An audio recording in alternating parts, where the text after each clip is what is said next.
ഇത് ശരിക്കും ഒരു ബിസിനസ് മെർജറാണ്. കോർപ്പറേറ്റ് പവറും കേന്ദ്ര സ്വാധീനവുമുള്ള NDA, മറുഭാഗത്ത് കിറ്റും പച്ചക്കറിയും കൊടുത്ത് ജനങ്ങളെ പാട്ടിലാക്കി വെച്ചിരിക്കുന്ന 2020. ഇവർ രണ്ടുപേരും കേരളത്തിന്റെ അങ്ങ് വലിയ തരത്തിൽ വില പറയാൻ പാകത്തിന് ഒത്തുചേരുന്ന കാഴ്ച നാം കാണുകയാണ്. ഇതൊക്കെ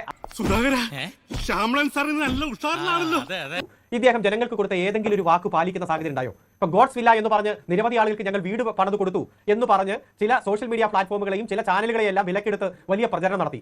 അവസാനം പത്രസമ്മേളനത്തിൽ തന്നെ മാധ്യമങ്ങൾ ചോദിച്ചു, അപ്പൊ ലൈഫ് പദ്ധതിയിൽ നിങ്ങളുടെ പഞ്ചായത്തിൽ അനുവദിച്ച വീട് എവിടെയെന്ന് ചോദിച്ചപ്പോൾ പറഞ്ഞു, ആ ലൈഫ് പദ്ധതിയിൽ അനുവദിച്ച അതേ വീടുകൾ തന്നെയാണ് ഗോഡ്സ് വില്ല, പേര് മാറ്റി.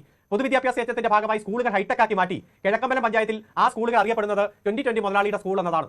ആദ്രം പദ്ധതിയുടെ ഭാഗമായി നിരവധി ആശുപത്രികൾ, പ്രാഥമിക ആരോഗ്യ കേന്ദ്രങ്ങൾ ഹൈടെക് ആയി മാറ്റി, വിവിധ ആധുനിക സൗകര്യങ്ങൾ ഉറപ്പുവരുത്തി. അവിടെ അറിയപ്പെടുന്നത് ഫണ്ട് ആദ്രം പദ്ധതിയാണെങ്കിലും മുതലാളിയുടെ സ്വന്തം ആശുപത്രി എന്നതാണ് അറിയപ്പെടുന്നത്. PWD റോഡ് എല്ലാം അദ്ദേഹം പറഞ്ഞു ഇതെല്ലാം 2020 റോഡ് എന്ന് പേരെഴുതി ബോർഡ് വെച്ചു. അരുൺകുമാർ പറഞ്ഞ ഒന്നിന്റെ കാര്യം, അദ്ദേഹം കുന്നത്തുനാടില് 2020 മുട്ടുകുത്തിച്ച് സംഭവം പറഞ്ഞപ്പോൾ ഞാൻ വെറുതെ പോയിട്ട് നമ്മുടെ LSC ഇലക്ഷൻ റിസൾട്ട് നോക്കുക. കുന്നത്തുനാടില് ഞാൻ മനസ്സിലാക്കുന്നത് LDF കിട്ടിയ ഒരു സീറ്റാണ്, അതും 2020 4 വോട്ടിന് ജയിച്ചാണ്. അവിടെ BJPയുടെ 66 വോട്ടും കൂടെ 2020 ചേർന്നാണെങ്കിൽ ആ സീറ്റ് ഞങ്ങൾ ഈ 2020 കിട്ടിയത്. അതേപോലെ തന്നെ 20-ാം നമ്പർ വാർഡിൽ BJPയുടെ വോട്ട് 2020 ചേർത്ത് വെച്ചിരുന്നുണ്ടെങ്കിൽ UDF അവിടെ തോറ്റത്.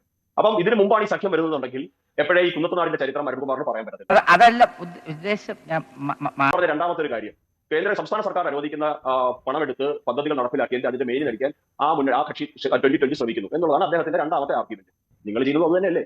ഹെൽത്ത് ഗ്രാന്റ് കൊണ്ട് ആശുപത്രി കെട്ടിടം പണിയുക, ആയുഷ്മാൻ ആരോഗ്യമന്ത്രി പേരിടാൻ പറയുമ്പോൾ ഇടാൻ പറ്റത്തില്ലെന്ന് പറയുക, പിന്നെ പൈസയ്ക്ക് വേണ്ടി അത് ഇടുക, ആവാസ് യോജനയുടെ പൈസ ലൈഫിന്റെ കൂടെ ചേർത്ത് വെച്ച് ജനങ്ങൾക്ക് കൊടുക്കുക, പിന്നെ കിസാൻ സമ്മാനിൽ നിങ്ങളെയാണ് വരുത്തിയെടുക്കാൻ വേണ്ടി കതിർന്ന് പറഞ്ഞൊരു എന്താ പറയുക വർക്ക് ചെയ്യാത്ത ഒരു ആപ്ലിക്കേഷൻ ഉണ്ടാക്കി വെച്ചിട്ട് കാർഷിക സഹായം കിട്ടുന്ന ജനങ്ങളെ പറ്റിക്കാൻ ശ്രമിക്കുക, ഇവിടെ ആയുഷ്മാൻ ഭാരത് 70 വയസ്സ് കഴിഞ്ഞവർക്ക് സൗജന്യ ഇൻഷുറൻസ് പദ്ധതി നടപ്പിലാക്കാതിരിക്കുക. നിങ്ങൾ കാണിക്കുന്ന കാര്യങ്ങളൊക്കെയാണ്. പിന്നെ പച്ചക്കറി കിറ്റും ഒക്കെ കൊടുക്കുന്നതിനൊക്കെ നിങ്ങൾ വിമർശിക്കരുത്. നിങ്ങളും അങ്ങനെയൊക്കെ തന്നെയാണ് അധികാരമൊക്കെ പിടിച്ചെടുത്ത് കേരളത്തിൽ മുന്നോട്ട് പോയത് നമുക്ക് മനസ്സിലാക്കണം.